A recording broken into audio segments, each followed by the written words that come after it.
মঙ্গলবাৰে জনতা ভৱনত এক আৰম্ভপূৰ্ণ অনুষ্ঠানত উন্মোচন কৰা হয় আৰক্ষী বিষয়া পাৰ্থ সাৰথী মহন্তৰ নৱতম কাব্যগ্ৰন্থ জীৱনৰ সংলাপ। কাব্যগ্ৰন্থখন উন্মোচন কৰে মুখ্যমন্ত্ৰী ডক্টৰ হিমন্ত বিশ্ব শৰ্মাই।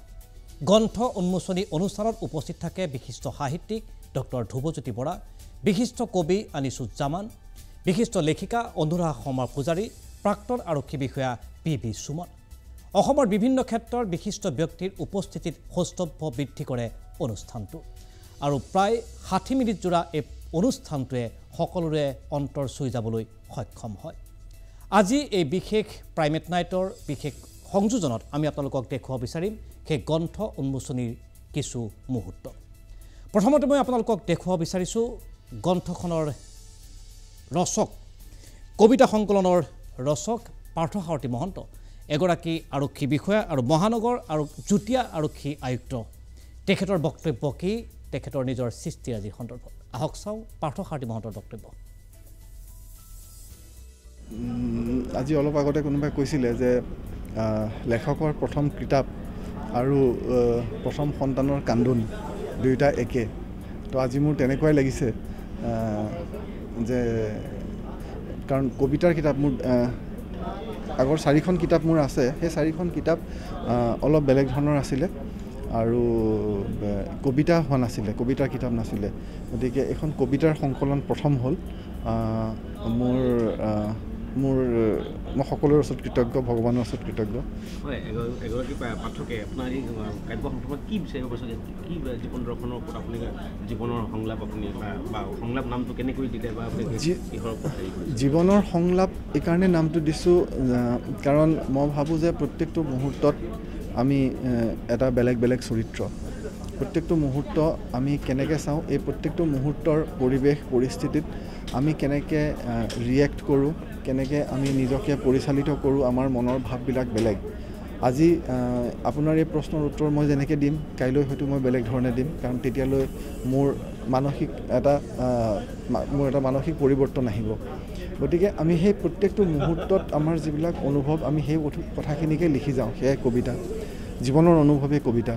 গতিকে সেই আমি যিহেতু ইয়াত মানে সাধাৰণতে যিটো মানুহৰ এটা ধাৰণা থাকে কবিতা বুলি ক'লে যেন অকল প্ৰেমৰে কবিতা হ'ব, সেয়াটো নহয়। আমাৰ জীৱনৰ বিভিন্ন বিষয়, বিভিন্ন ইছ্যু বিষয়বস্তু কৰি পেলাই মই কবিতা লিখোঁ। গতিকে এটা বিষয় লৈ এটা ইছ্যুৰ ক্ষেত্ৰত মোৰ কি ভাৱ, মোৰ কি অনুভূতি, সেয়া মই প্ৰকাশ কৰোঁ মোৰ কবিতাৰে। গতিকে এই কিতাপখনত, এই কবিতাৰ সংকলনখনত মানুহে যে অকল এটা বস্তু বিচাৰি পাব নহয়, বহু বিষয় পাব। মই ডিমেনচিয়াক লৈ মই কবিতা লিখিছোঁ, মই হিউমেন ট্ৰেফিকিঙক লৈ কবিতা লিখিছোঁ, তেনেকৈ যিটো মানে কমাৰ্চিয়েল এক্সপ্লইটেশ্যন অফ উইমেনক লৈ কবিতা আছে, ড্ৰাগছ এবিউজ লৈ কবিতা, আমাৰ বাস্তৱ কি, আমাৰ সত্য কি তাক লৈ কবিতা, আমাৰ সপোনক লৈ কবিতা, আমাৰ সেনা জোৱানক লৈ কবিতা, আৰক্ষীক লৈ কবিতা।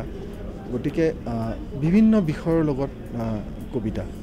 আমাৰ যিটো দৈনন্দিন যিটো আমাৰ জীৱন, ব্যস্ততাপূৰ্ণ জীৱন, যিটো আমি ধামখুমীয়া বুলি কওঁ, তাক লৈ আমাৰ কবিতা। সেইকাৰণে মই ভাবোঁ যে মোৰ কবিতাখিনিত এজন মানুহে যদি প্ৰত্যেকটো কবিতাৰ লগত কানেক্ট নকৰেও, এনেকুৱা কেইবাটাও কবিতা বিচাৰি পাব যাৰ লগত তেওঁলোকে কানেক্ট কৰিব, যিখিনি কবিতা তেওঁলোকে নিজৰ মাজত অনুভৱ কৰিব পাৰিব।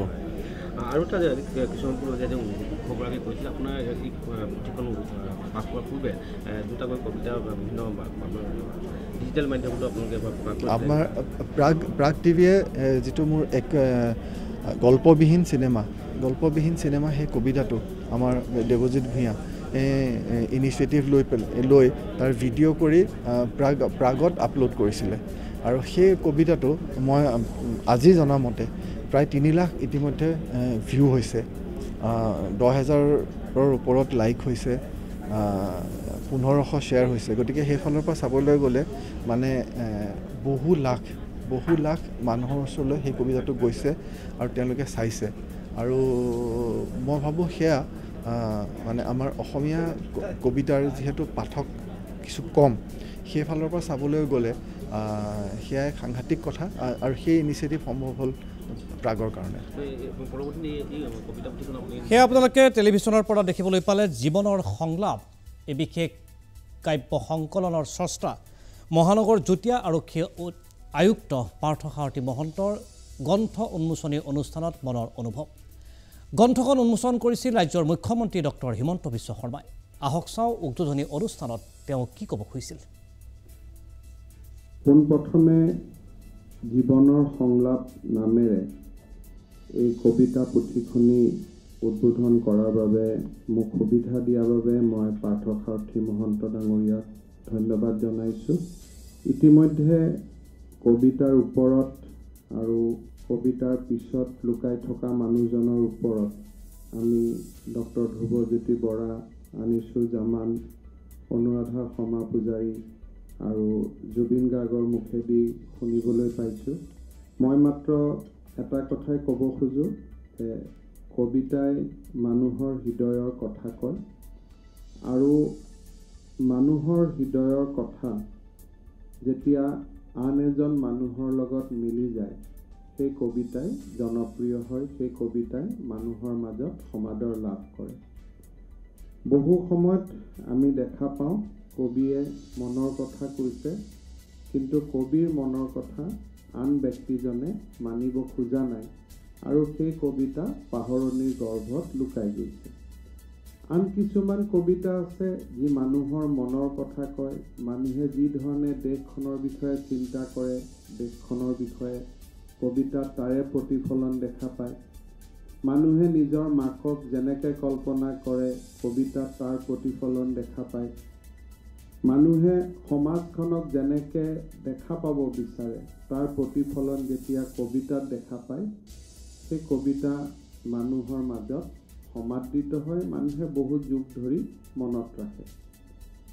মই দেখা পাওঁ যে বহুত কবিয়ে ভাল কবিতা লিখে, যথেষ্ট কষ্ট কৰি লিখে, কিন্তু কবিতাবোৰ কঠিন হোৱাৰ কাৰণে আৰু মানুহে যি ধৰণে কবিতাটোক বিচাৰে সেই ধৰণে কবিতাটো নোহোৱাৰ বাবে কবিতাটো ভাল হোৱা স্বত্তেও কবিতাটো মানুহে মনত নাৰাখে।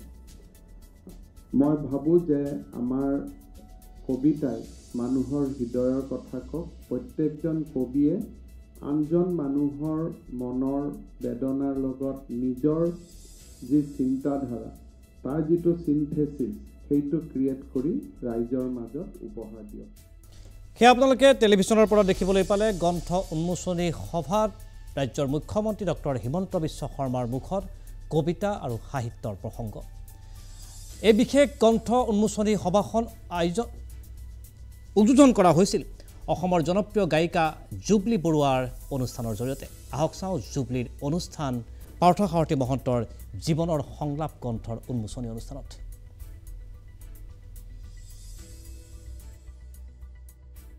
ব্রহ্মাদি করি জীব জগত রাম রাম রাম রাম রাম মায়া সমাজে আশয় ঘুমতি যাই তুমি হে সতন্দ সনাতন রাম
রাম নমো ভগবন্ত গুৰুৰ জীৱনৰ সংলাপ গ্ৰন্থখনিৰ উন্মোচনী অনুষ্ঠানত জুবলি বৰুৱাৰ নতুন ৰূপ আৰু পাৰ্থসাৰথী মহন্তৰ কবিতা আবৃত্তিৰে মুখৰিত হৈ পৰিল এই বিশেষ অনুষ্ঠানটো আৰু সেই কবিতাসমূহ আবৃত্তি কৰিছিল আমাৰ সকলোৰে চিনাকি কেইবাগৰাকীও মুখে আহক প্ৰথমতে আমি আপোনালোকক দেখুৱাব বিচাৰিছোঁ জুবিন গাৰ্গৰ কণ্ঠত পাৰ্থসাৰথী মহন্তৰ কবিতা নিয়ত নিৰাকাৰ অনন্ত অতীন্দ্ৰিয় এক অনিৰ্বচনীয় জ্যোতি ভগৱান সদাশিৱ পৰম সত্য তুমি তোমাৰ ধ্যানত প্ৰদীপ্ত মোৰ চিত্ত মোৰ অন্তৰাত্মাৰ চেতন তোমাক কোটি কোটি নমন তোমাৰ ইচ্ছাত সৃষ্টি তোমাৰ ইচ্ছাত ধ্বংস তোমাৰ ইচ্ছাত কালচক্ৰ ভৌত ভৌত সকলো প্ৰপঞ্চৰ তুমি সত্য অমূৰ্ত অসীম অবিকাৰ সকলো বেদৰ তুমিয়েই সাৰ সকলো জীৱনৰ প্ৰাণ সকলো অস্তিত্বৰ আত্মন তুমিয়েই ব্ৰহ্মণ তুমি আদিযোগী তুমি আদিগুৰু তুমি সৌম্য তুমি ৰুদ্ৰ তুমি সংসাৰী তুমি তপস্বী তুমি তিনিও কালৰে তুমিয়েই পৰমাদৰ্শ উমাপতি শিৰত তোমাৰ পঞ্চমীৰ অৰ্ধচন্দ্ৰ সেয়া আপোনালোকে দেখিবলৈ পালে জুবিন গাৰ্গৰ কণ্ঠত পাৰ্থসাৰথী মহন্তৰ কবিতাৰ আবৃত্তি অনুষ্ঠানত অসমৰ জনপ্ৰিয় অভিনেত্ৰী জেৰিফা ৱাহিদেও পাঠ কৰিছিল পাৰ্থসাৰথী মহন্তৰ কবিতা আহক চাওঁ তাৰ কিছু অংশ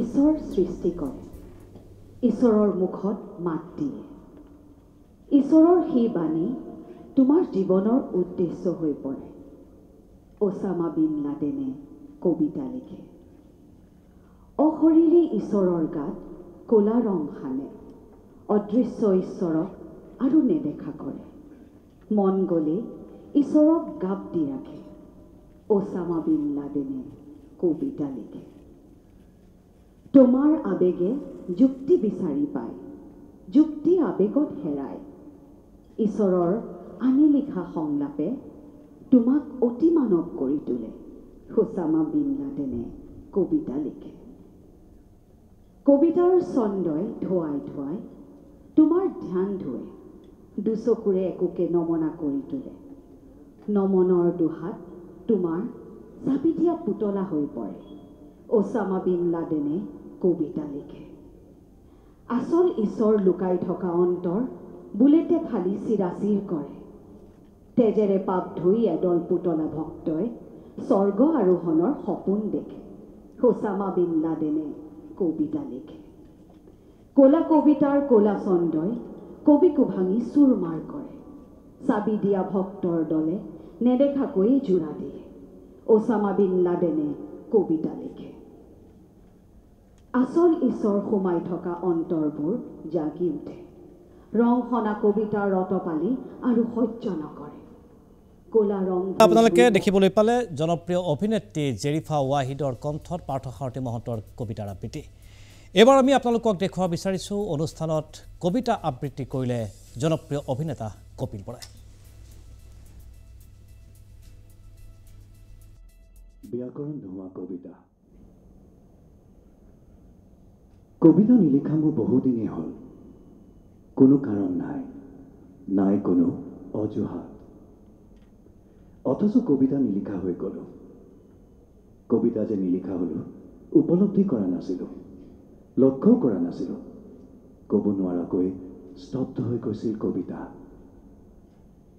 আজি উভতি চাই দেখোঁ কিমান প্ৰয়োজনীয় আছিল মোৰ বাবে কবিতা মোৰ অনুভৱ অনুভূতিৰ সাৱলীল প্ৰকাশ আছিল কবিতা মোৰ অন্তৰ্বেদী ভাৱনা ধাৰণাৰ স্বচ্ছন্দ প্ৰতিফলন আছিল কবিতা মোৰ কৈশোৰ যৌৱনৰ দমোজাৰ কল্পনা যুক্তি বিবেচনাৰ অভিব্যক্তি আছিল কবিতা মোৰ সৰল উদ্দীপ্ত তাৰুণ্যৰ অধিশ্ৰয় আছিল কবিতা। মোৰ অসিদ্ধ জীৱন প্ৰতিটিৰ অনন্বিত অসংলগ্ন বাস্তৱ অনুচিন্তনৰ শব্দ সমষ্টি আছিল কবিতা। সেয়া আপোনালোকে দেখিবলৈ পালে কপিল বৰাৰ কণ্ঠত পাৰ্থসাৰথী মহন্তৰ কবিতাৰ আবৃত্তি। আৰু এনেদৰেই এক সুন্দৰ পৰিৱেশৰ মাজত অসমৰ সাহিত্য সাংস্কৃতিক জগতৰ ৰথী মহাৰথীৰ উপস্থিতিত উন্মোচন কৰা হ'ল জীৱনৰ সংলাপ।